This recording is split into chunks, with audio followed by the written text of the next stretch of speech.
Debt. Chapter. Virtues and merits of the Prophet, peace be upon him, and his companions. Bukhari. Book 4. Volume 56. Hadith 780. Narrated Jabir. My father had died in debt.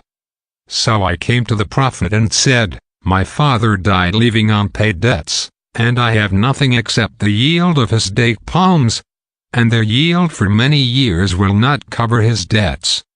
So please come with me, so that the creditors may not misbehave with me. The Prophet went round one of the heaps of dates and invoked Allah, and then did the same with another heap and sat on it and said, measure for them. He paid them their rights, and what remained was as much as had been paid to them. Bukhari. Book 4. Volume 56.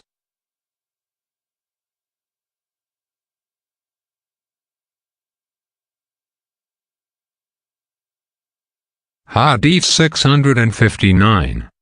Narrated Rabi bin Hirash. Uqba bin Amr said to Hudayfa, won't you relate to us of what you have heard from Allah's apostle? He said, I heard him saying, when al-Dajjal appears, he will have fire and water along with him. What the people will consider as cold water, will be fire that will burn things. So, if any one of you comes across this, he should fall on the thing which will appear to him as fire, for in reality, it will be fresh cold water. Hudayfa added, I also heard him saying, from among the people preceding your generation, there was a man whom the angel of death visited to capture his soul. So his soul was captured, and he was asked if he had done any good deed. He replied, I don't remember any good deed. He was asked to think it over. He said, I do not remember, except that I used to trade with the people in the world, and I used to give a respite to the rich and forgive the poor among my debtors. So Allah made him enter paradise.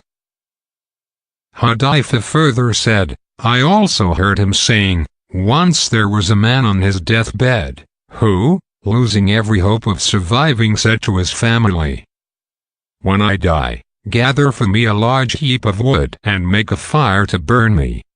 When the fire eats my meat and reaches my bones, and when the bones burn, take and crush them into powder, and wait for a windy day to throw it, that is the powder, over the sea. They did so, but Allah collected his particles and asked him, why did you do so? He replied, for fear of you. So Allah forgave him. Uqba bin Amr said, I heard him saying that the Israeli used to dig the grave of the dead to steal their shrouds. Bukhari. Book 4. Volume 56.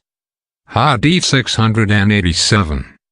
Narrated Abu Hurairah. Allah's apostle said, a man used to give loans to the people and used to say to his servant, if the debtor is poor, forgive him, so that Allah may forgive us. So when he met Allah after his death, Allah forgave him.